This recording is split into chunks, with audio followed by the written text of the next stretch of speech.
कक्षा 9 विषय हिंदी व्याकरण खंड घ में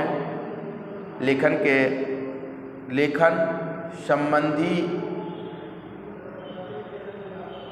कार्य में व्याकरण के अंतर्गत 4 पढ़ना था। अनुच्छेद, पत्र, संवाद लेखन और लघु कथा। अनुच्छेद और पत्र के बारे में जानकारी दे चुके हैं, पढ़ा चुके हैं। आज संवाद लेखन के बारे में जानकारी देनी है।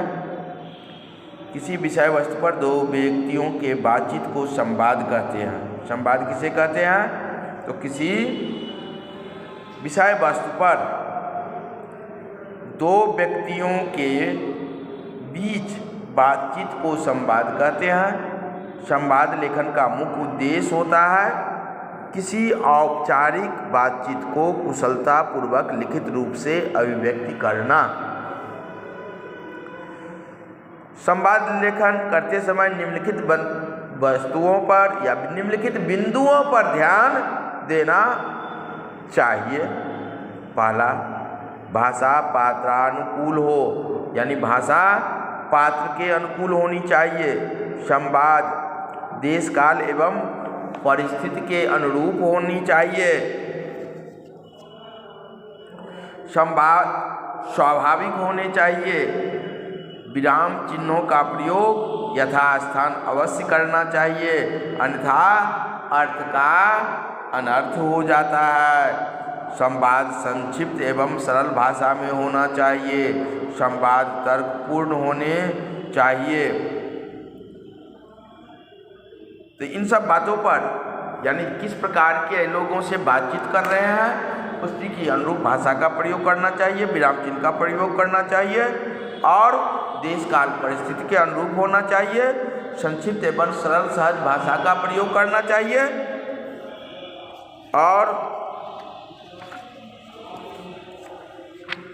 संक्षिप्त सरल सहज भाषा का प्रयोग करना चाहिए और अधिक से अधिक शब्दों का इस्तेमाल न करके संक्षिप्त संवाद करना चाहिए और तर्कपूर्ण होना चाहिए। इसके लिए कई उदाहरण भी दिया गया है।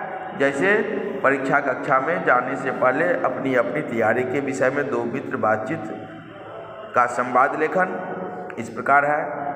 दो मित्र हैं, उदय और मयंक। उदय कहता है, नमस्ते मयंक, कैसे हो? मयंक कहता है, नमस्ते, मैं तो ठीक हूँ पर मन घबरा रहा है। उदय कहता है, क्यों, क्या बात है? तबीयत तो ठीक है ना? मयंक, तबीयत तो ठीक है पर यह घबराहट परीक्षा को लेकर है। उदय, अरे कल ही तो हम दोनों ने पूरा पाठ्यक्रम दोहराया है, फिर कैसा डरना?